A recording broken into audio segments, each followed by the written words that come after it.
భర్త అనగా ఏమిటి? భరించేవాడు. భార్య అనగా ఏమిటి? భరింపబడేది. దేవుని స్తోత్రం కలగాలి. కాబట్టి ఇంతకు మించి భార్య భర్త అనే పదానికి వేరే అర్థాలు ఊహించడానికి లేదు.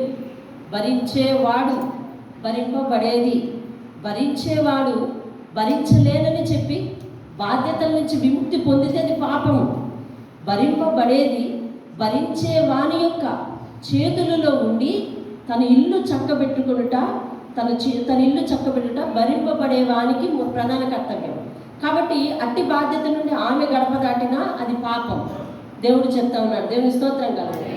కాబట్టి భరింపబడేది భరించేవాని చెప్పు చేతల్లో ఉండాలి అన్నట్టు, లోబడి ఉండాలి అన్నట్టు దేవుడు నిన్న కాల సమయంలో మాట్లాడాడు. దేవుని స్తోత్రం కలదు. కాబట్టి సృష్టించిన వాడు నీకు భర్త అయి ఉన్నాడు. దేవుని స్తోత్రం కలుగుగా. అట్లనే 7వ వచనం, నిమిషం మాత్రం నిన్ను విసర్జించి తిని. ఇదంతా నిన్నటి భాగం రీక్యాప్ చేస్తున్నాను. కొత్త పాఠంలోకి వెళ్తాం. నిమిషం మాత్రం విసర్జించి తిని గొప్ప వాత్సల్యముతో నిన్ను సమకూర్చేద్దాం. దేవుని స్తోత్రం కలిగి. ఇక్కడ దేవుడు నిమిషం మాత్రం విడిచిపెట్టాలని దేవుడు అంటా ఉన్నాడు. కానీ చరిత్ర ఏం చెప్తుంది? 70 సంవత్సరాల వారు బబులోను దేశపు చెరలోనికి వెళ్ళిపోయారు అని చెప్తుంది. అంటే దేవుడు అబద్ధం చెప్పాడా? నిమిషమని కాదు. వాళ్ళు వెళ్ళింది 70 సంవత్సరాలు. దేవుడు అంటుంది ఏంటి? నిమిషం. అంటే దేవుడు ఒక్క నిమిషం విడిచిపెట్టడం వలన వారు శత్రు రాజ్యానికి వశమైపోవలసిన పరిస్థితి వచ్చింది.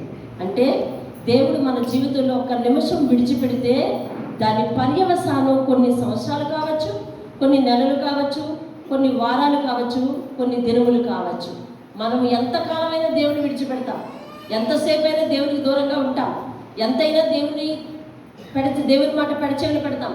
కానీ ఆయన విడిచిపెడితే జరిగే నష్టం చాలా ఎక్కువ.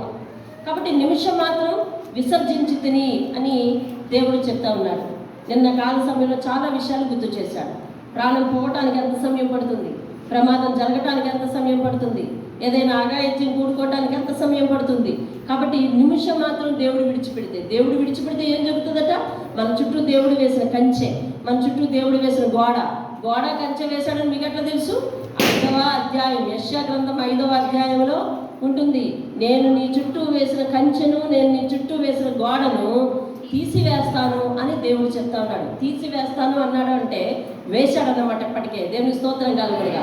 చెప్పండి, నా చుట్టూ దేవుని కంచె ఉంది, నా చుట్టూ దేవుని గోడ ఉంది, నా చుట్టూ దేవుని కంచె ఉంది. కాబట్టి అది తీసివేయబడకుండా మనం ఎప్పుడు కూడా దేవునికి లోబడి జీవించాలి. దేవుని స్తోత్రం కలుగుగా.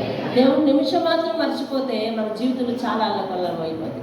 నిమిషం మాత్రం చాలు మన ఇళ్లలో గొడవలు పుట్టడానికి, నిమిషం మాత్రం చాలు పెద్ద అయిపోవడానికి, నిమిషం మాత్రం చాలు భార్యాభర్తలు విడిపోవడానికి, నిమిషం మాత్రం చాలు ప్రమాదాలు జరిగిపోవడానికి, నిమిషం మాత్రం చాలు ఉన్నది ఉన్నట్టుగా కూలపడిపోవడానికి, ఉన్న ఆస్తి పోవడానికి. కాబట్టి దేవుడు నిమిషం విడిచిపెట్టడానికి వీల్లేదు. అందుకనే నిన్ను కాచువాడు, ఇశ్రాయేలును కాచువాడు కునుకుడు నిద్రపోవడం చెప్తున్నాడు. కునుకక నిద్రక ఆయన కాపాడుతున్నాడు. కాబట్టి నువ్వు నేను ఈ రీతిగా ఉన్నాం, ఇలా ఉన్నాం. దేవుని స్తోత్రం కాదు.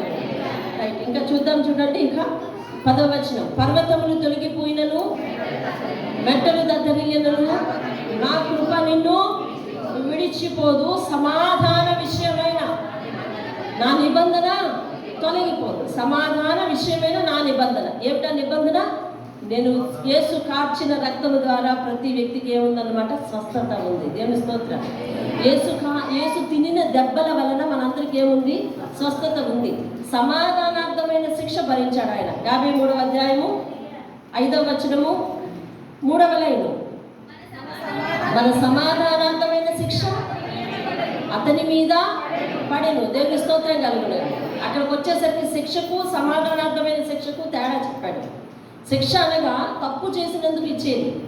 సమాధానార్థమైన శిక్ష అంటే తప్పు ఒకడు చేస్తాడు, అతని బదులు వేరొకరు శిక్ష పొందుతారు. యేసు పొందిన శిక్ష ఏమిటి అంటే వేరొకరు తప్పు చేసినందుకు వారికి బదులుగా సమాధానార్థమైన శిక్షను పొందాడు. దేవుని స్తోత్రం కలుగుతాడు. ఆ శిక్షలో ఆయన ఏం చేశాడు అంటే తన రక్తాన్ని కార్చాడు. ఆ రక్తాన్ని, ఆ పరిశుద్ధ రక్తాన్ని ఎవరైతే అంగీకరిస్తారో వారికి రక్షణ కలుగుతుంది అనేది నిబంధన. కాబట్టి ఆయన ఏమంటున్నాడు? సమాధానార్థమైన నిబంధన తొలగిపోదు అని చెప్తున్నాడు. దేవుని స్తోత్రం కలుగుతాడు. ఎప్పుడెప్పుడో సిలువ మీద రక్తం కార్చాడు. కానీ ఈనాడు నువ్వు నా రక్తాన్ని ఒప్పుకుంటే నీకేం కలుగుతుంది? రక్షణ కలుగుతుంది. అనగా ఈ నిబంధన ఎప్పుడు చేసిందన్నమాట? అలనాడు చేసింది. ఆ నిబంధన ఎప్పటికీ కూడా తొలగిపోదు. నిజానికి ఒక మాట గమనించండి, పరిశుద్ధాత్ముడు జ్ఞాపకం చేస్తున్నాడు. దేవుడు యేసుక్రీస్తు సిలువ మీద రక్తం కార్చింది ఎప్పుడు? క్రీస్తు శకం 35 ఆ ఏరియాలో. అవును కదా? అవును. యెషయా గ్రంథం రాయబడింది ఇప్పుడు క్రీస్తు పూర్వం 760 ఆ ఏరియాలో. ప్రవచనం అప్పుడుది, నెరవేర్పు క్రీస్తు శకంలో 35వ సంవత్సరంలోది. అవునా? ఇప్పుడు 2025లో నువ్వు అంగీకరిస్తే నీకు అది వర్తించింది అనే బంధన. అర్థమైందా? కన్ఫ్యూజన్ ఉందా? మరలా చెప్తాను. యేసుక్రీస్తు సిలువ మీద ప్రాణాలు అర్పించింది ఎప్పుడు? క్రీస్తు శకం 35వ సంవత్సరంలో. 35 మీరు ఎట్లా చెప్తున్నారు? ఆయనకి ఇంచుమించు 33.5 సంవత్సరాల వయసులో ఆయన మరణించారని చెప్తున్నారు కదా. అందుకని అప్రాక్సిమేట్ వేసుకోండి, క్రీస్తు శకం 34, 35. అవును కదా? ఆ ఏరియాలో ఆయన సిలువ మీద రక్తాన్ని కార్చాడు.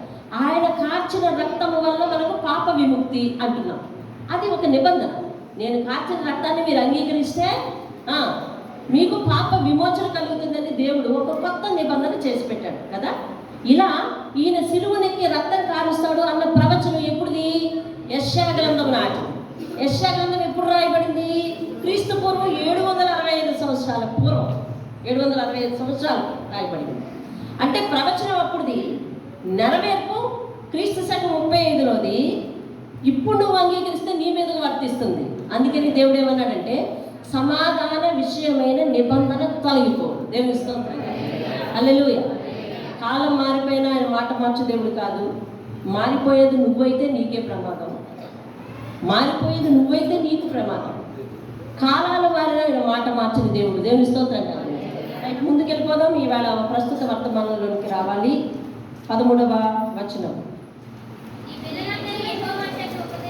నీ పిల్లలందరూ యెహోవా చేత ఉపదేశము చేశారు. 17వ వచనం. నీకు విరోధముగా రూపొందింపబడిన ఏ ఆయుధము వర్ధిల్లదు. అనగా నీకు విరోధంగా ఏమున్నా నేను దాన్ని వర్ధిల్లని పనివను నీ చుట్టూ కంచెను వేస్తానని దేవుడు నిన్నటి కాలంలో మాట్లాడాడు. దేవునికి స్తోత్రం కలుగునుగా. హల్లెలూయా, హల్లెలూయా. ఈ 30వ దినము పాఠం 55వ అధ్యాయం. అందులోనే ఈరోజు చంద్రదీపు మరి పుట్టినరోజు కాబట్టి అటు ఇటు అన్ని విధాలా కూడా దేవుడు మాట్లాడగలడు. దేవుని స్తోత్రం కలదు. కాబట్టి ఆయన చేతికి అప్పగిద్దాం. కాబట్టి కుటుంబం వారందరూ కూడా వాక్యం వినడానికి వచ్చారు. కానీ ఈరోజు మీకు ఇది కొత్త అవ్వచ్చు.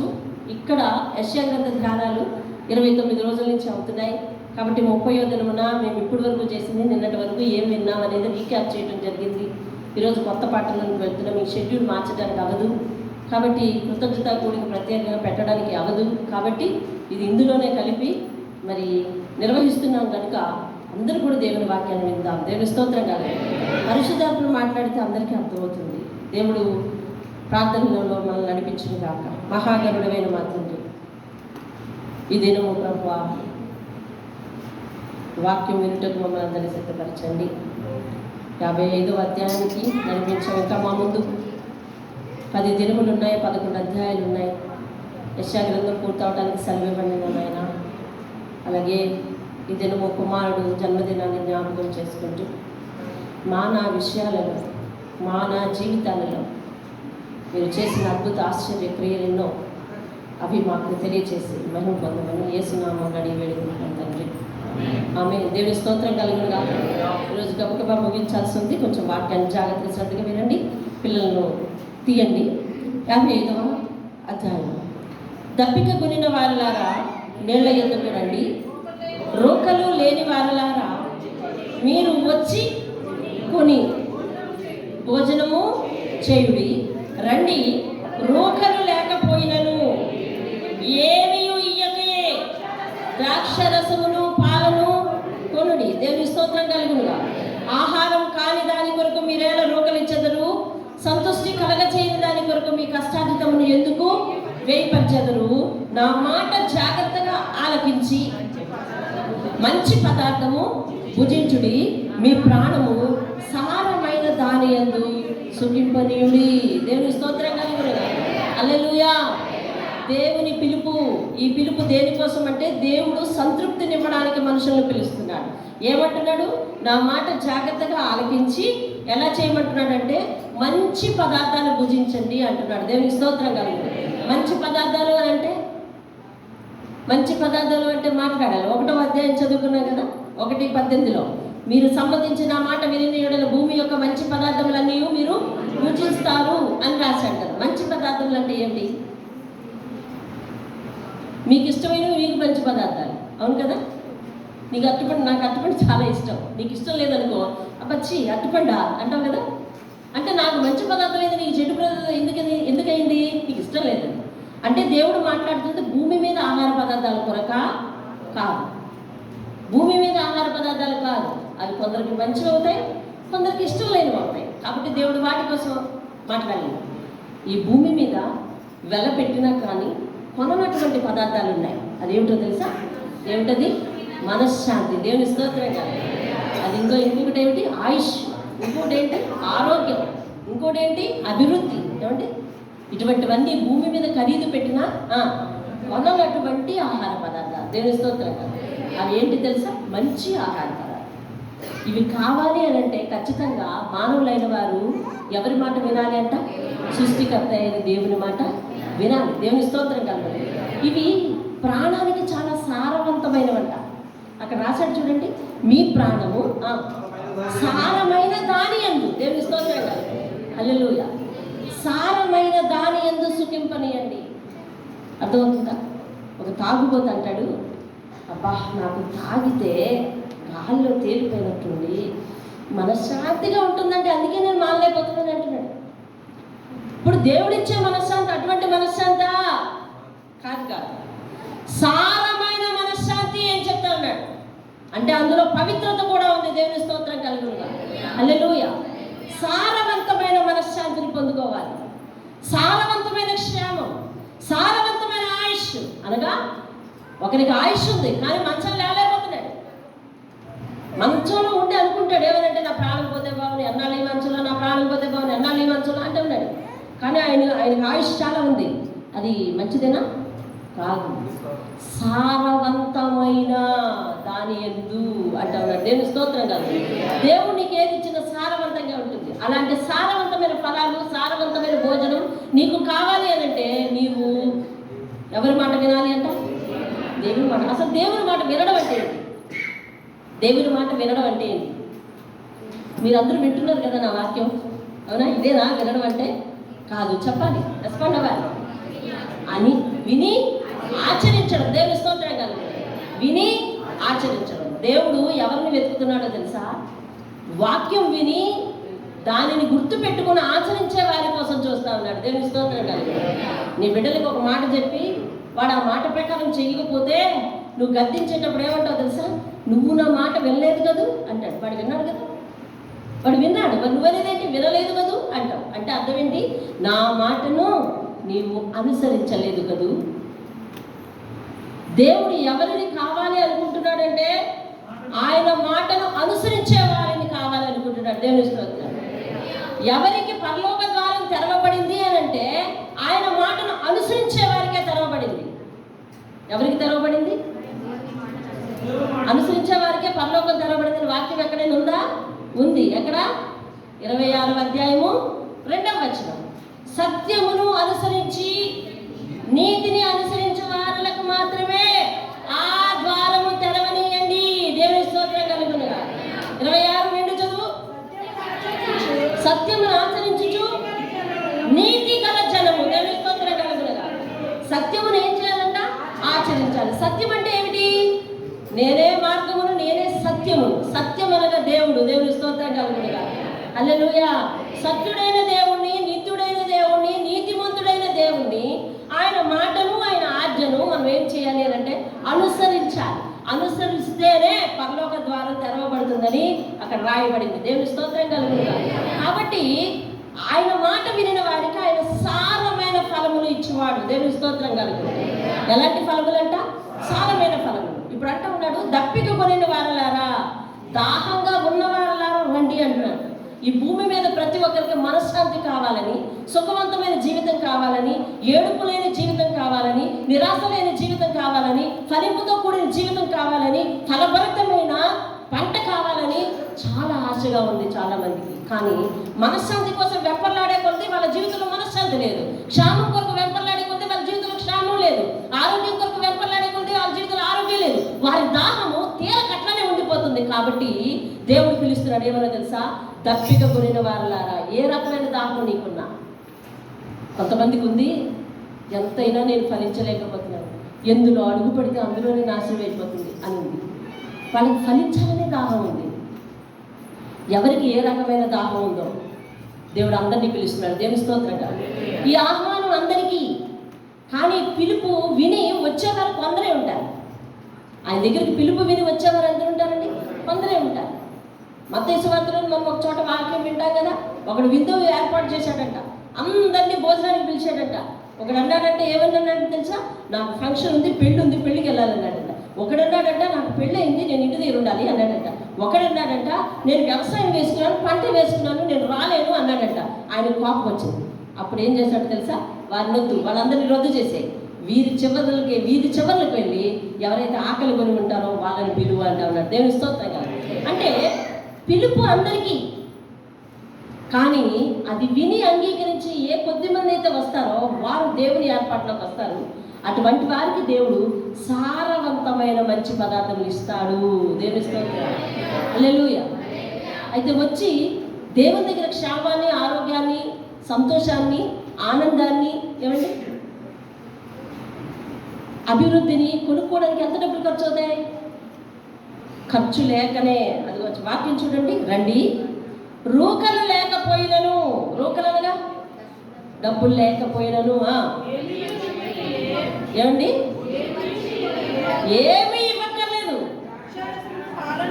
ద్రాక్షరసమును. దేవుని స్తోత్రం కలగదు. హల్లెలూయా. ఏమంటున్నాడు దేవుడు? ఏమని పిలుస్తున్నాడు? నువ్వేమి ఇవ్వక్కర్లేదు. చెప్పు, దేవుడు నీకు రక్షణ ఇవ్వడానికి, నీ బ్రతుకు పాలు చేయడానికి ఎంత తీసుకున్నాడు? చేయొద్దండి. రక్షింపబడ్డవారు ఎవరంటే ఎంత డబ్బు తీసుకున్నాడు? చట్టంలో నీకు బిడ్డను ఇవ్వడానికి దేవుడు ఎంత తీసుకున్నాడు? తీసుకున్నాడు. బస్తా నీ ఆరోగ్యం బాగు చేయడానికి దేవుడు ఎంత తీసుకున్నాడు?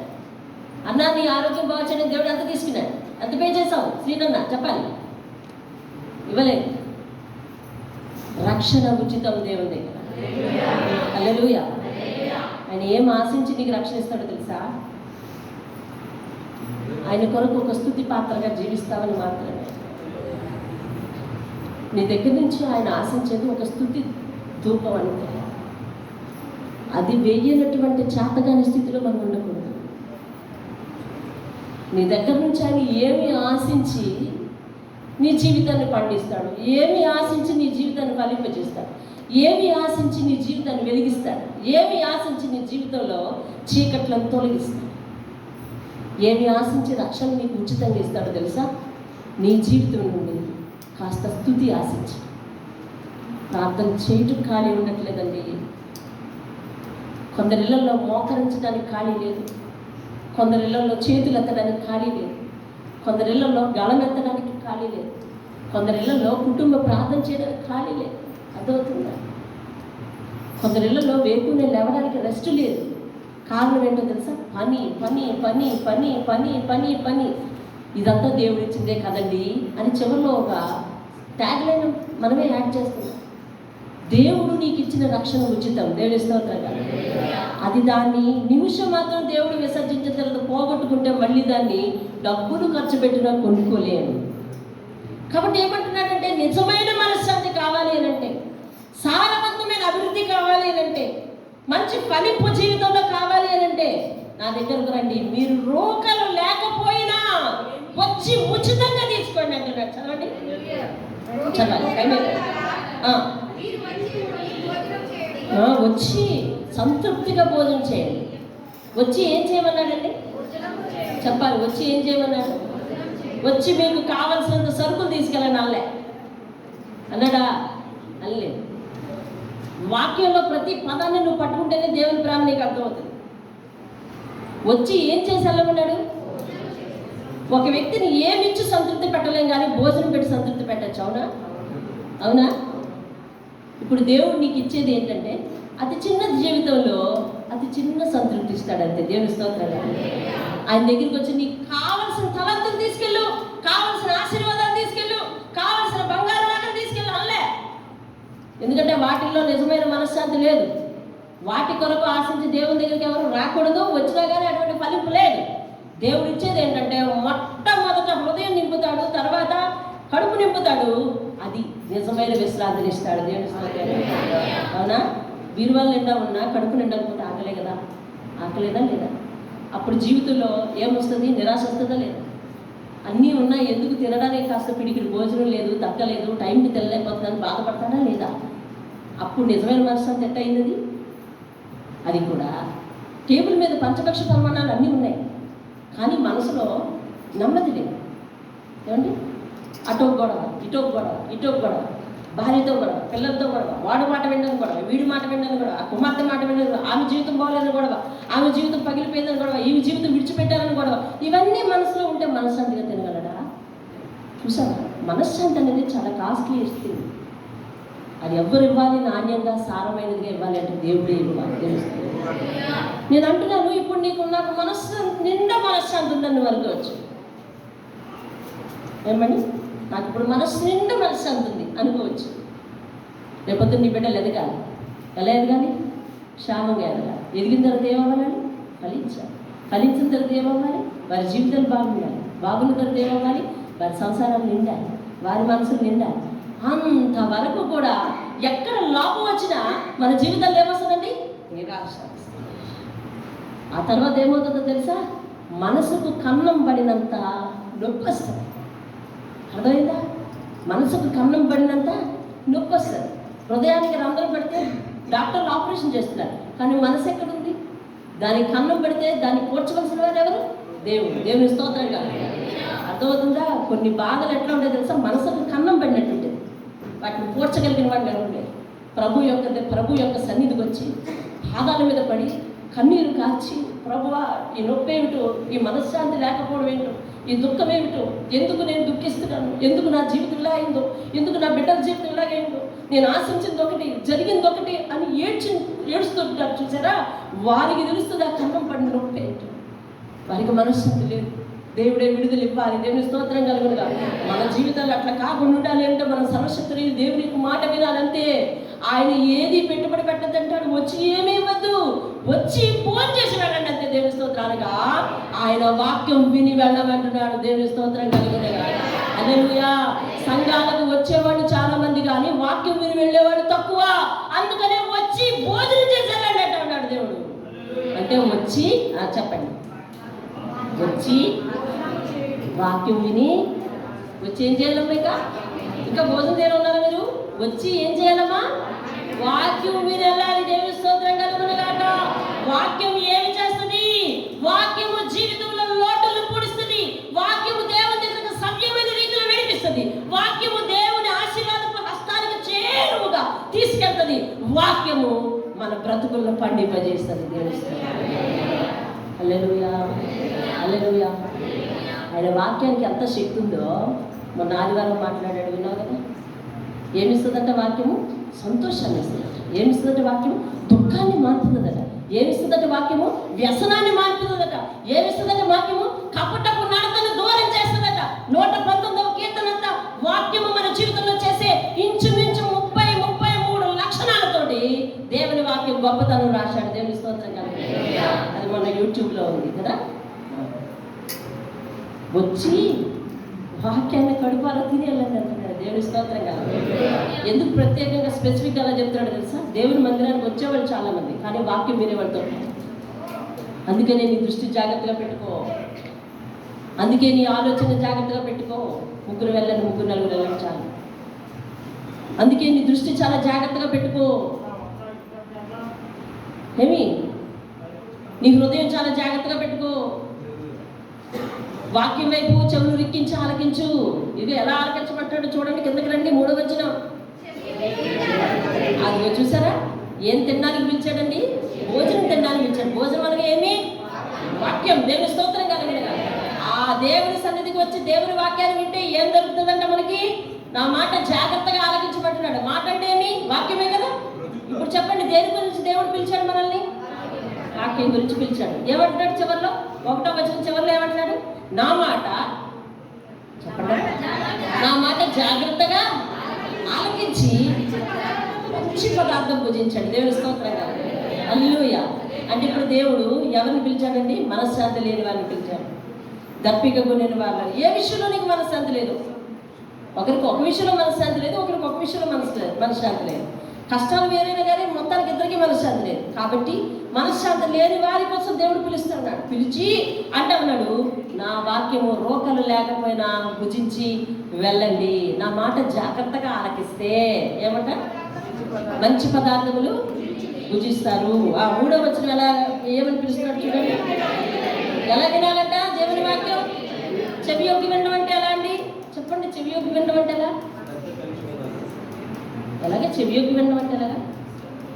ఇలాగా మనం ఇలా సాగదీయకన్నా అంటే చెవి వాక్యం మీదనే ఉంచాలన్నమాట. దేవుని స్తోత్రం. చూసారా? లోకంలో దేవుని వాక్యం వినపడ్డమే కరువు, కానీ ఇక్కడ దేవుని వాక్యం వినపడ్డమే కాక ఆ వాక్యాన్ని ఎలా వింటే ఫలిస్తుందో కూడా దేవుడు చెప్తా ఉన్నాడు. అర్థమైందండి? ఎలా వింటే ఫలిస్తుందో కూడా. ఎదురుగుండా దీన్ని పెట్టుకొని వినొచ్చు, లేదా ఈ అధ్యాయం చదువుతుంటే ముందు అధ్యాయంలో ఏమైపోతుందో అని చదివిస్తూ వినొచ్చు. ఆ చెప్పు కూడా ఉంటుంది చాలామందికి. చాలా ప్రమాదకరమైన చెప్పది. అంటే అర్థమైందా మీకు? చదువుతారే అలాగా. ఇప్పుడు 55వ అధ్యాయం నేను చదువుతున్నాను. 55వ అధ్యాయం తర్వాత 56లో ఏముందో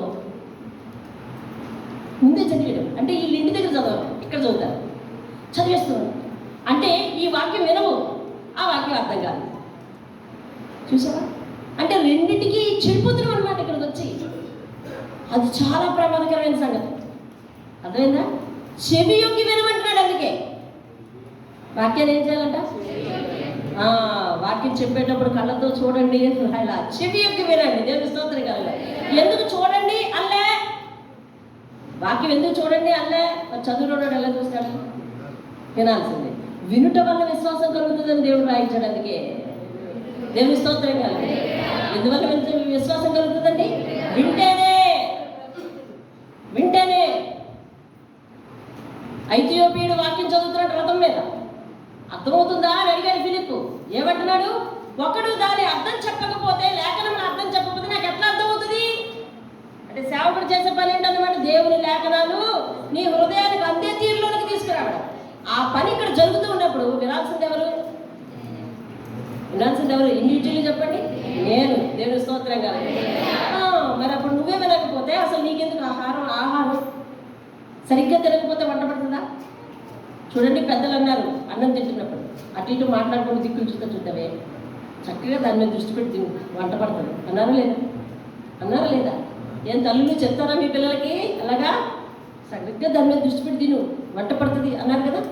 సరిగ్గా చెవి పెట్టి వినకపోతే వాక్యం ఎలా వంట పడుతుంది? సరిగ్గా చెవి పెట్టి హృదయంలో పెట్టుకోకపోతే ఆ వాక్యం నిన్ను ఎలా ఆశీర్వదిస్తుంది? సరిగ్గా చెవి పెట్టి వాక్యం వినకపోతే వెళ్ళినందుకు నీకు ప్రతిఫలం ఏం దక్కుతుంది? నీ జీవితంలో మార్పు పెట్టడం వస్తుంది. ఎలా వినమంటున్నాడండి? చెవి యొగ్గి వినమంటున్నాడు. చూడండి, చెవి యొగ్గి వింటే ఏంటో తెలుసా? విని ఎడలా బ్రతుకుదురు.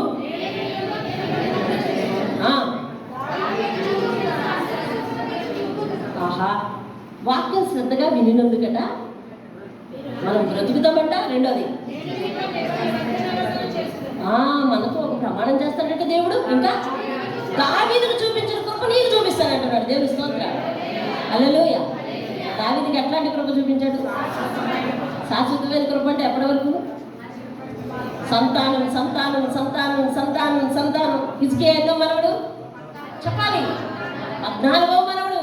ఇంకా తరతరాలు కూడా ఆయన పేరు జ్ఞాపకం చేసుకొని నిన్ను గురించి కాదు, దావీదు గురించి నీకు సాయం చేస్తానంటే ఉన్నాడు. దేవుడు స్తోత్రం కలిగాడు. హల్లెలూయా. దావీదుకు చూపిన శాశ్వత కృప నీకు కూడా చూపిస్తానంటున్నాడు. ఈరోజు దేవుడి సన్నిధికి వచ్చిన మనందరికీ దేవుని పిలుపు ఏంటంటే, వాక్యం ఆలకిస్తావా? శ్రద్ధగా ఆలకించు, చెవి పెట్టి ఆలకించు. అలా ఆలకిస్తే పరిశుద్ధాత్మ నీతో మాట్లాడతాడు. నువ్వు బ్రతుకుతావు. బ్రతకడం అంటే ఏంటో తెలుసా? క్షేమంగా. పైన చెప్పాడు కదా, సారవంతమైన బ్రతుకు. అధ్యాయంలో ఏ పదాన్ని వదిలేకూడదు మనం. సారవంతమైన బ్రతుకుతాం. అప్పుడు నేనేం చేస్తాను తెలుసా? నీతో ఒక నిత్య నిబంధన చేస్తాను. ఎలాంటి నిబంధన తెలుసా?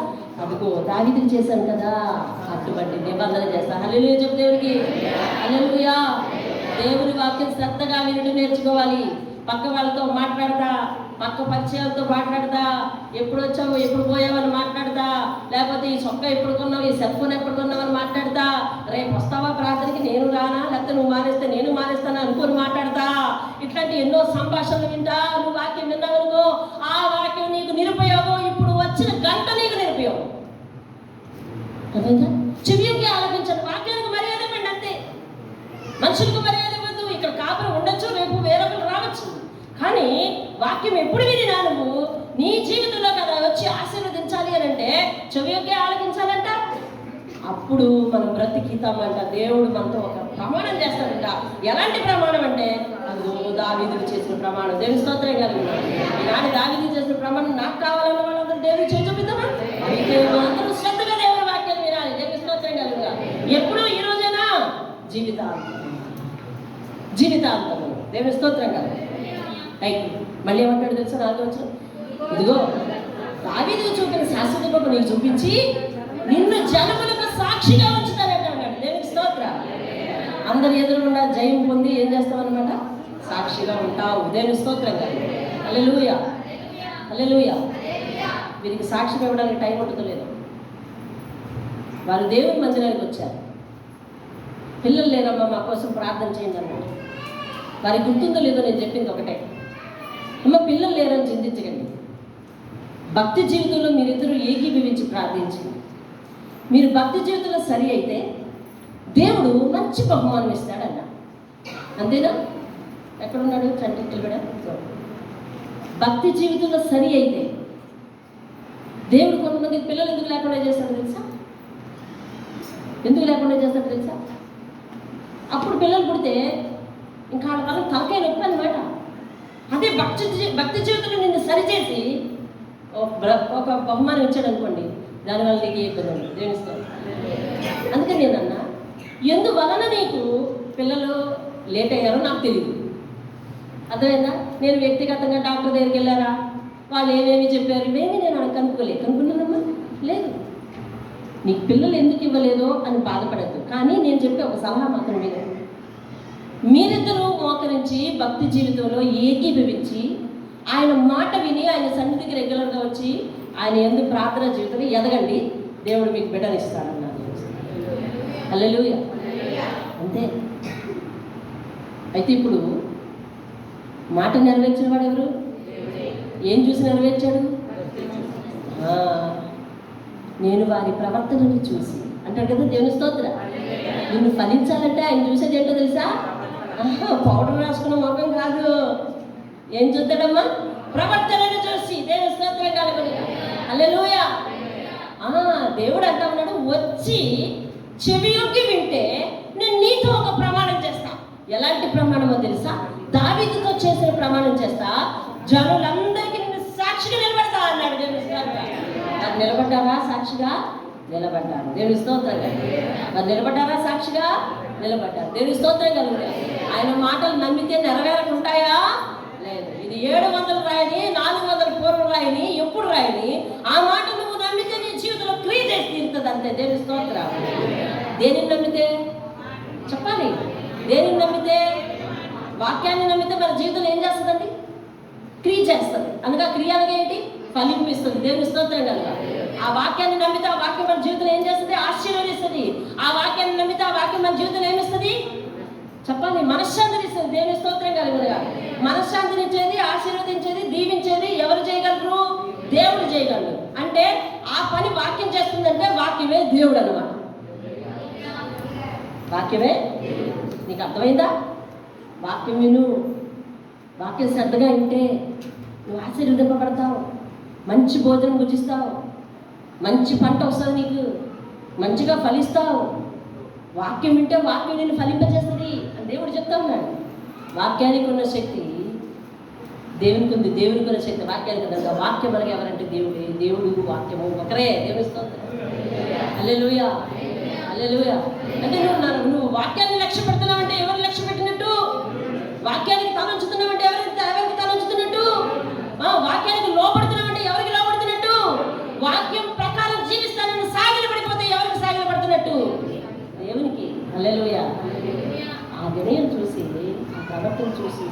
దేవుడు ఏం చేస్తాడంటే సాక్షిగా నిలబెట్టిస్తాడు మనల్ని. ఏదైతే ఏమి ఫలింపు లేదంటావు, ఏదైతే బాగులేదంటావు, ఏదైతే బీడు భూమి అంటావు, ఏదైతే గచ్చ పొదలు అంటావో తిరిగి వచ్చి సాక్ష్యం చెప్తావు, ఫలిస్తుందని. దేవుని స్తోత్రం. హల్లెలూయా. అవునా? అలాగైనా చెప్తామమ్మా. వెనక పెద్దమ్మని చెప్పాలి. అలాగైనా చెప్తాము, అలాగైనా చెప్పాము. అవును, రైట్. దేవుని స్తోత్రం కలుగుతుంది.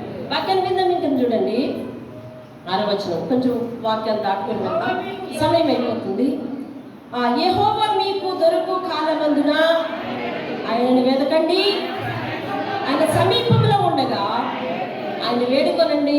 దేవుని స్తోత్రం కలుగుతుంది. ఆయన సమీపంలో ఉండగా ఆయన దొరుకు కాలమున. ఇప్పుడే అనుకున్నాం, ఆయన అంటే దేవుడు.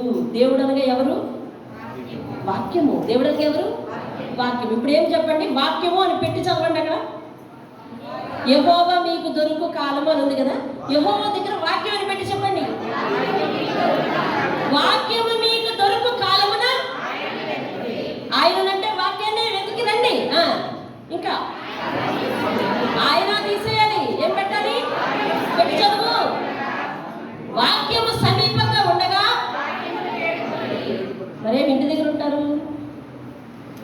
వాక్యం దొరుకుతున్నప్పుడు ఇంటి దగ్గర ఉంటారేమండి? వాక్యం దొరుకుతున్నప్పుడు ఇంటి దగ్గర ఉండి ఏం చేస్తారు? వాక్యం దొరికే కాలంలో వాక్యాన్ని అందుకోవాలి. దొరికే కాలము, వాక్యం దొరికే కాలము. దేవుని స్తోత్రం కలుగుతుంది. అంటే కొన్నాళ్ళ తర్వాత దొరకని కాలం వస్తుంది. వినాలన్నా దొరకదు, టెలికాస్ట్ చేయబడదు. అదైనా ఫోన్లో కూడా నీకు దొరకదు. అలాంటి కాలం వస్తాయి. అదైందా? అప్పుడు వాక్యం దొరకదు. అప్పుడంట అయ్యో దొరికినంత కాలం వెళ్ళలేకపోయానే, ఇప్పుడు ఎలాగా అని చెప్పి ఈ పుస్తకం పట్టుకొని అలా ఆయన దగ్గరికి వెళ్తే, బాబు కొంచెం చదివి చెప్పు, చదువుకున్నావు కదా చదివి చెప్పు అంటే ఆయన అంటాడంట, ఏమో నాకేం అర్థం కావట్లేదు, నేను చదవలేను అంటాడు. చదువు రానోడి దగ్గరికి తీసుకెళ్తాడంట, వాక్యం కొంచెం చదివి చెప్పమ్మా అని. అప్పుడు అంటాడంటే వాడికి నాకు అక్షరాలే రావు అంటాడంట. ఈ వాక్యం ఎక్కడ రాయబడింది చెప్పాలి? యెషయా గ్రంథంలోనే. ఎక్కడ? యెషయా గ్రంథంలోనే. ఎక్కడ? 40 మర్చిపోయిరా? వినండి, వాక్యాన్ని చూపిస్తాను. చూడండి 29 చదవమ్మా.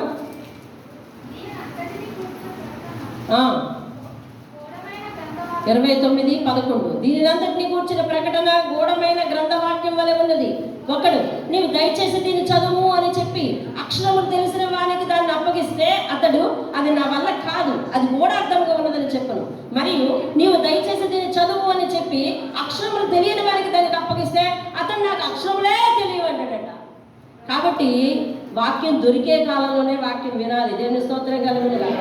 తర్వాత వాక్యం దొరికే కాలాన్ని నువ్వు నిర్లక్ష్యం చేసి, ఏమంటే తలపోటు వచ్చేస్తుందని మంచం వేసేసి, కాళ్ళు నొప్పి వచ్చేస్తుందని మంచం వేసేసి, కడుపు నొప్పి వచ్చేస్తుందని మంచం వేసేసి వాక్యాన్ని పోగొట్టుకుంటే కనుక ఏమిటి? వాక్యము దొరికే కాలంలోనే వాక్యాన్ని వేడుకోవాలి, ఆయనను వేడుకోవాలి. దేవుని స్తోత్రం కలుగును గాక. ఆయన సమీపంగా ఉంటుండగానే ఆయన్ని శరణు చొచ్చాలి. అది దేవుని వాక్యం చెప్తున్న సారాంశం. దేవుని స్తోత్రం కలుగును గాక. కాబట్టి 7వ వచనం చెప్తున్నాడు. ఎవరి గురించి? ఎవరి గురించి? భక్తిహీనుల గురించి. పైనుంచి అంతా ఎవరి గురించి చెప్పాడు? మనశ్శాంతి లేని వాళ్ళారా రండర్రా, నా వాక్యం వినండి, చెవి యొగ్గి ఆలకిస్తే దావీదుకు చూపిన శాశ్వత రూపం మీకు చూపిస్తాను, మిమ్మల్ని సాక్షిగా ఉంచుతాను, వాక్యం మీకు వినపడుతున్నప్పుడే మీ బ్రతుకులు సరి చేసుకోండి అని చెప్పి ఎంతగా చెప్పిన మీరు వినకపోతే భక్తిహీనులు అవుతారు. ఇంతగా చెప్పి నువ్వు వినకపోతే ఏమవుతావు? వాక్యాన్ని కాదనుకుంటే ఏమవుతావు? వాక్యాన్ని పారుదలను కాదనుకుంటే ఏమవుతావు? మన సన్నిధిలో వాక్యం ఎప్పుడెప్పుడు దొరుకుతుందండి? చెప్పండి, ఎప్పుడెప్పుడు దొరుకుతుంది? ఇప్పుడు కాదు, ఈ 40 దినాలు కాదు, మామూలుగా చెప్పండి ఎప్పుడెప్పుడు దొరుకుతుంది? ఆదివారం ఇంచుమించు 3 సార్లు దొరుకుతుంది. దేవారాన్ని వదిలేదు, ఇంచుమించు 3 సార్లు దొరుకుతుంది. ఇంకా మంగళవారం దొరుకుతుంది, శుక్రవారం ఉదయం దొరుకుతుంది, శనివారం దొరుకుతుంది, శుక్రవారం సాయంత్రం దొరుకుతుంది, శనివారం దొరుకుతుంది, ఏమండి మనం ఎప్పుడు దొరుకుతాం? మనం వాక్యానికి ఎప్పుడు దొరుకుతాం? ఆదివారం స్పెషలిస్టులు మాత్రమే కొంతమంది, రొట్టె ద్రాక్షరసం స్పెషలిస్టులు కొంతమంది. ఇది అన్ని మందిరాల్లో ఉన్న దౌర్భాగ్యం ఇది. ఇగో వాక్యం ఏమని చెప్తుందంటే, వాక్యము దొరికినప్పుడే హల్లెలూయా వెళ్ళిపోతాం. చూడండి, నా తలంపులు, అదిగో చూడండి, నా తలంపులు మీ తలంపుల వంటివి కాదు, మీ త్రోవలు నా త్రోవల వంటివి కావు. ఇదే యెహోవా వాక్కు. ఆకాశములు భూమికి పైన ఎంత ఎత్తుగా ఉన్నవో మీ మార్గముల కంటే నా మార్గములు, మీ తలంపుల కంటే నా తలంపులు అంత ఎత్తుగా ఉన్నాయి. దేవుని స్తోత్రం కలుగునుగా. హల్లెలూయా. అంటే ఆయన చెప్తుంది ఏమిటంటే, ఆయన మనస్తత్వం గురించి చెప్తున్నాడు, మరియు మన మనస్తత్వం గురించి చెప్తున్నాడు. నీ ఆలోచన నా ఆలోచన ఒకటి కాదు. నీ ఆలోచన చుట్టూ ఉన్న పరిస్థితులను చూసి కృంగిపోయే ఆలోచన, కానీ నా ఆలోచన నువ్వు నిరాశ చెందే పరిస్థితుల్లో నుంచి నిన్ను పైకి లేవనెత్తే ఆలోచన నాది. దేవుని స్తోత్రం. అర్థమైంది ఎలీషా? ఏంటంట, మన ఆలోచన చుట్టూ ఉన్న పరిస్థితులను చూస్తా, ఎటూ తోవలేదు, ఎటువైపు వెళ్ళినా ఆ కార్యం జరగదు. అర్థమైందా? వాళ్ళు ఏమనుకుంటారు, ఒక కంక్లూషన్కి వచ్చారు. ఎంతమంది దగ్గర తిరిగినా లాభం లేదు. రాము వాళ్ళ అమ్మగారు ఏమని కంక్లూషన్కి వచ్చారు? ఇన్ని చోట్లకు తిరిగినా వీడింతే, వీడి బ్రతకడం. అలా మన జీవితాల్లో కొన్ని కంక్లూషన్లకు వస్తాం కదా, ఇంకా మన బ్రతికిందే మానదు అనే కంక్లూషన్. నీ ఆలోచనది, నీ తలంపు, నీ తలంపుల వంటివి కాదు నా తలంపు. ఎక్కడైతే ఎడారి అంటావో అందులో నుంచి నీటి బుక్కలు పుట్టించే తలంపు దేవుంది. దేవుని స్తోత్రం. హల్లెలూయా. మీకు ఎప్పుడు నా సాక్ష్యం చెప్తా ఉంటా. నేను ఒకరోజు ఏం కోరుకున్నాను? గట్టిగా చెప్పండి, గట్టిగా ఏం కోరుకున్నాను? ఇప్పుడే ఇప్పుడే ఇప్పుడే చచ్చిపోవాలి. నువ్వు దేవుడు అయితే నాకు సాయం చేసి పెట్టి ఇప్పుడే చచ్చిపోవాలి, ఏదో గుద్దేసి చచ్చిపోవాలి ఏమిటి అని కోరుకున్నాను. అది నా తలంపు. కానీ ఎక్కడైతే దుఃఖము నిరాశ రాజ్యం ఎరుగుతుందో అందులో నుంచి దేవుడు భవిష్యత్తును చూడగలడు. దేవుని స్తోత్రం. అందుకని నీ కంటికి కనిపించేదే వాస్తవం అని అనుకోవద్దు. ఇప్పుడున్న నీ పరిస్థితే వాస్తవం అని అనుకోవద్దు. ఇందులో నుంచి బంగారు భవిష్యత్తును చూడగలిగిన కళ్ళు ఆయనకున్నాయి. దేవుని స్తోత్రం. నీ తలంపులకి నా తలంపులకి భూమికి ఆకాశానికి ఎంత దూరం ఉంది, అంత దూరం ఉంది. అంటే ఒక రకంగా మనల్ని ఏమని చెప్తున్నాడో తెలుసా? నీది నేలబారు ఆలోచన. ఎంత చూసినా ఇది ఇక్కడే చూస్తావు, ఎంత వెతుక్కునేది నీ చుట్టూనే వెతుక్కుంటావు, అబ్బే లాభం లేదని పెదాలు విరుస్తావు. కానీ నేను అందులో నుంచి నీ సుదీర్ఘమైన భవిష్యత్తును చూడగలను అంటే అన్నాడు. దేవుని స్తోత్రం. హల్లెలూయా. 16 సంవత్సరాల వయసులో నాకు వచ్చిన తలంపది, నేను చచ్చిపోవాలి, ఇప్పుడే లారీ గుద్దేయాలి, ఇప్పుడే చచ్చిపోవాలి, ఇక్కడే చచ్చిపోవాలి, మా ఇంటికి ఆ వార్త తెలియాలి. అర్థమైందా? వాళ్ళకు ఒక భారం పోవాలి అని చెప్పి కోరుకున్న జీవితం. కానీ ఇందులోంచి దేవుడు ఏం చూస్తున్నాడు? ఇదిగో ఇంత పరిచయం చూస్తున్నాడు. దేవుని స్తోత్రం. హల్లెలూయా. 16 సంవత్సరాలకి ఇప్పుడు 48 సంవత్సరాలకి తేడా ఎంత? 3 కదా. అవునా? ఏమన్నా చూస్తారా? అంతే కదా.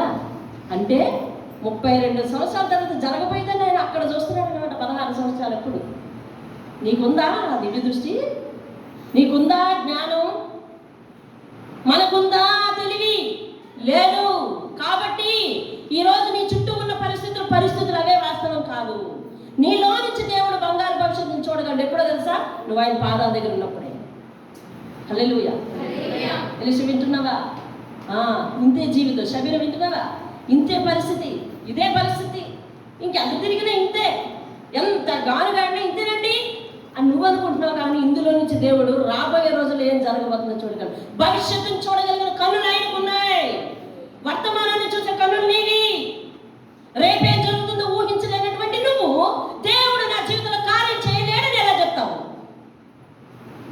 అర్థమైందా? ఆ రోజు కోరుకున్న నా జీవితం 16 సంవత్సరాలప్పుడు నేను చచ్చిపోవాలని కోరుకున్న ఆ కోరికలో నువ్వు దేవుడు అయితే పని చేసి పెట్టమన్నాను.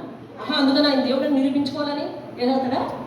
చూసావుగా, నీవి నేలబారు మాటలు, నీవి నేలబారు ఆలోచనలు. ఆ నేలబారు ఆలోచనలు ఇంకా మనం నలగొట్టుకుని సతమతమైపోతున్నావు తప్ప దేవుడు ఎదర వచ్చిన బంగారు భవిష్యత్తుని నువ్వు చూడలేవు. కాబట్టి ఎవరిని చూడాలంటే దేవుడిని చూడాలి. ఎవరిని చూడాలమ్మా? దేవుణ్ణి చూడాలి. దేవుని స్తోత్రం కలుగునుగా. హల్లెలూయా, హల్లెలూయా. అట్ ద సేమ్ టైం దేవుని వాక్యం రెండంచులు ఉన్న ఖడ్గము. అర్థమైందా? రెండు వైపులా తెగిపోద్దంట, రెండు వైపులా తెగిపోద్దంట. ఈరోజు దేవుడు నన్ను చూడట్లేదు, నేను ఇలాగే ఉండొచ్చు, నామం మాత్రం భక్తి చేయొచ్చు, ఇలాగే వచ్చి పోవచ్చు, లేకపోతే రాకపోవచ్చు, లేకపోతే నాకు ఇష్టమైనప్పుడు చేయొచ్చు, లేకపోతే నా ఇష్టానుసారంగా నడవచ్చు అని అనుకుని నీ విషయంలో కూడా దేవుడు ఇంతే. అయినా కానీ నేను సరిగా వెళ్ళకపోయినా, సరిగా ఆయన వాక్యాన్ని లక్ష్య పెట్టకపోయినా, సరిగా ఆయన వాక్యాన్ని వినకపోయినా, నా పాపంలో నేను జీవించినా, దేవుడు చెప్పిన ఆజ్ఞలు నేను పాటించకపోయినా నన్ను దేవుడు ఉపేక్షిస్తున్నాడని అనుకుని ధీమాగా ఉంటున్నావు. చూసావా? నీ భవిష్యత్తును నువ్వు ఎక్కడే చూస్తున్నావు, కానీ నీ భవిష్యత్తును ముందు దేవుడు చూడగలడు. ఎదర ఏమి నాశనం ఉందో, ఎదర ఏం ప్రమాదం ఉందో, రాబోయే రోజుల్లో నువ్వేం పతనం అవుతున్నావో నీకు తెలియదు. కాబట్టి ఇప్పుడే సర్దుకోవాలి దేవుని దగ్గర. దేవిస్తావు తెగిపోతే ఇటు అటు. వాక్యం ఎప్పుడు దీవించడానికే కాదు, దేవుడు సరిచేయడానికి కూడా.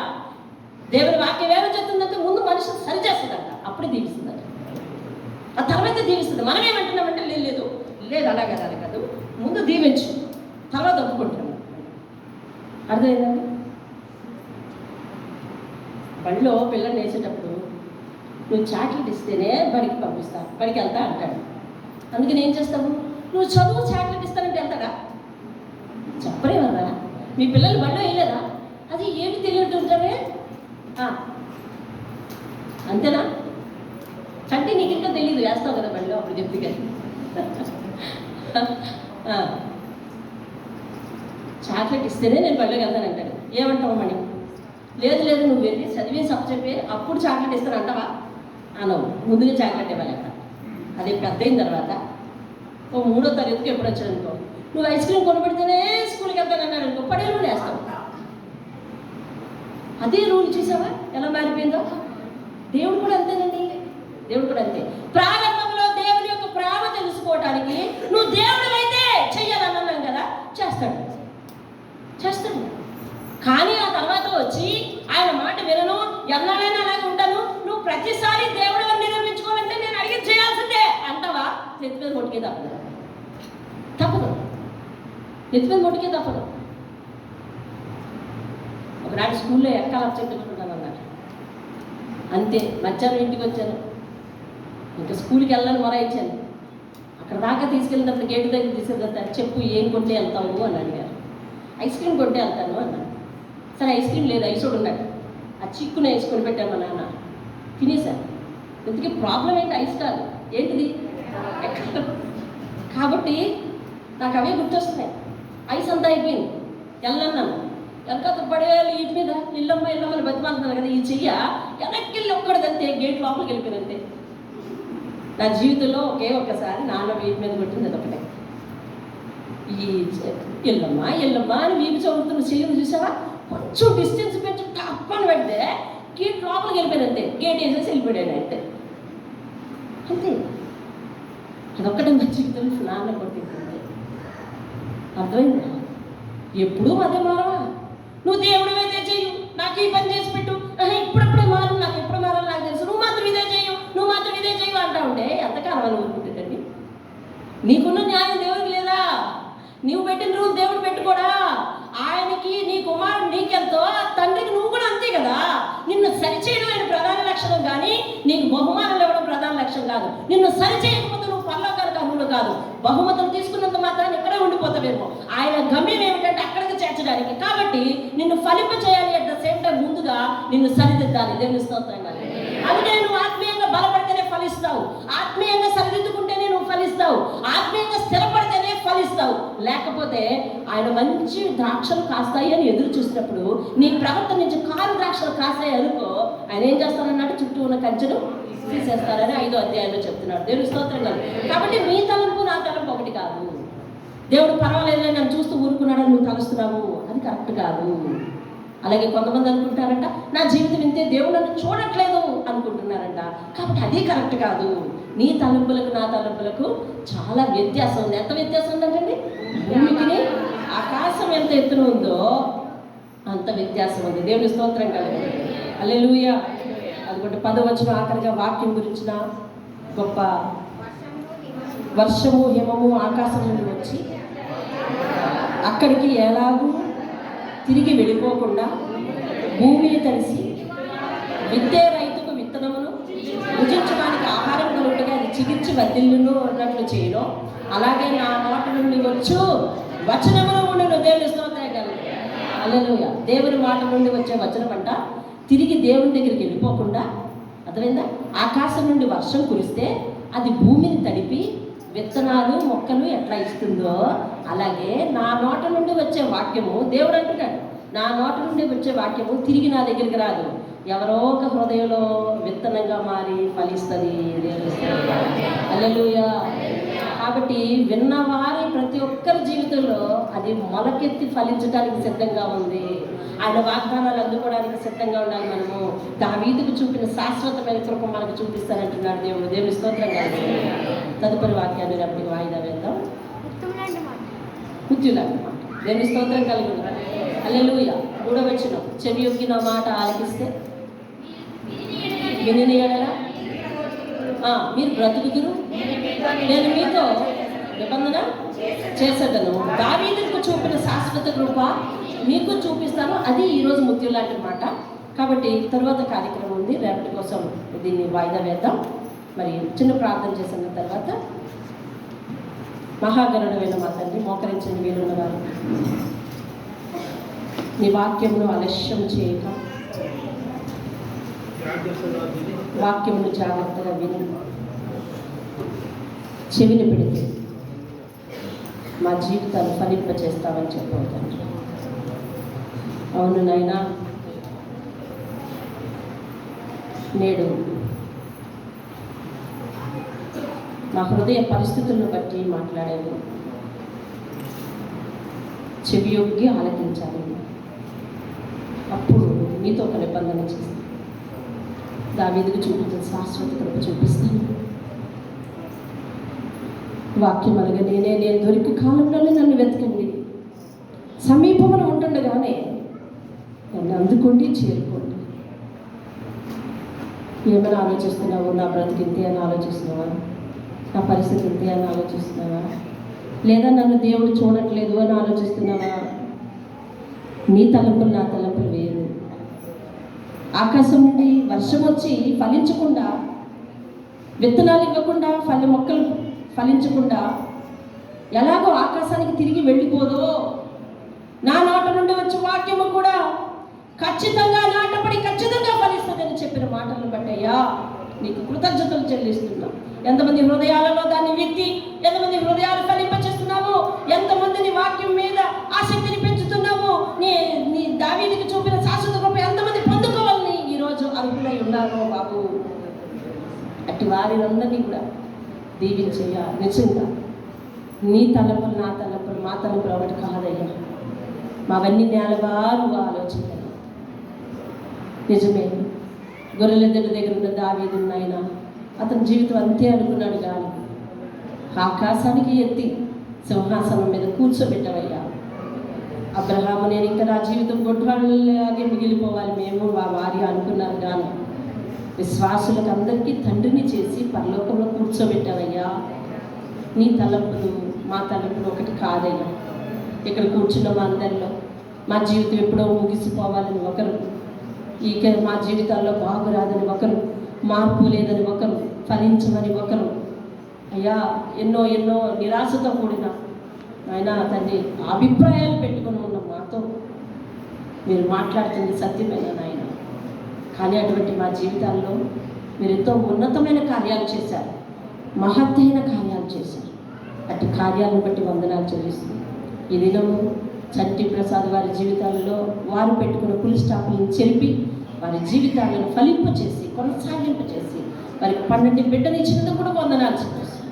చంద్రదీప్ ప్రభువ, నీ సన్నిధిలో దేదీప్యమానంగా నాయన నీ వాక్యం యందును నీ దయ యందును వర్ధిల్లినట్లు సహాయం చేయాలి. అట్లనే ప్రభువ వారి కుటుంబం వారందరూ కూడా ప్రభువ అయ్యా తన కుమారుని బట్టి సంతోషించడానికి సహాయం దయచేయండి. నిజమే, మా బ్రతుకులకు సరిలేదు, మా బ్రతుకులు ఇంతే అని అనుకున్న వారి జీవితాన్ని నీ వైపు తిరిగి నీ వాక్యాన్ని శ్రద్ధగా ఆలకించినందుకు వారి జీవితాన్ని ఎంతగా వెలిగించి వృద్ధి చెందించాలి. ఇంకా నువ్వు రాబోయే రోజుల్లో ఎలాంటి ఆశీర్వాదాలు ఉన్నాయో, ఇక్కడ కూడి ఉన్న మాకెవ్వరికి మా బ్రతుకుల్లో ఏమున్నాయో మాకు తెలియదు, అయితే ఈరోజు మీరు చెప్పినట్లుగా మీ దగ్గర సాగిల పట్ట ఒక్కటే మేము చేయాల్సిన పని. చెవి యొగ్గి ఆలకిస్తే మీరు క్రియ చేస్తానని చెప్తా ఉన్నారు. అట్టి కృప ఇక్కడికి చేరిన ప్రతి ఒక్కరు, చంటి ప్రసాద్ వారి బంధుమిత్రాదులు, సంఘం, ఆహ్వానింపబడ్డవారు అందరూ కూడా ఎప్పుడు మా జీవితం ఇంతే అని అనుకునే తలంపులు ఎవరికైనా ఉంటే కనుక వారి భవిష్యత్తును మీరు ఇప్పుడే చూస్తున్నారని, భవిష్యత్తులో మీరు దీవించి ఆశీర్వదిస్తారని, వారి కొరకు మీరు ఒక ప్రత్యేకమైన ఆశ కళ కలిగి ఉన్నారని, దానిని నెరవేరుస్తారని మాట ఇచ్చిన నేను తప్పిపోలేని వాగ్దానం చేస్తున్నారు కనుక దావీదుకు చూపిన శాశ్వత కృప వారి మీద చూపించి మీరే ఫలింపజేసి మహిమ పొందమని యేసు పరిశుద్ధ నామములో ప్రతిమాలుకుని అడిగి వేడుకుంటున్నాను పరమ తండ్రి. ఆమేన్. ఆమేన్. యేసు రక్తమే జయం, సిలువ రక్తమే జయం. ప్రవేశనామే సంపూర్ణ విజయం కలిగినలా. ఆమేన్. అపవాది క్రియలకు అనంత నాశనం కలుగునుగా. తండ్రి అయిన దేవుని ప్రేమ, కుమారుడైన యేసుక్రీస్తు వారి యొక్క కృప, పరిశుద్ధాత్మ యొక్క అన్యోన్య సహవాసం మనందరికీ సదాకాలం తోడే ఆయన సన్నిధిలో వాక్యానికి సాగిలపడే స్థితి మనందరికీ తీసుకొచ్చునుగా. ఆమేన్. ఆమేన్. అందరికీ దేవుని పెట్టాలి వందనాలు.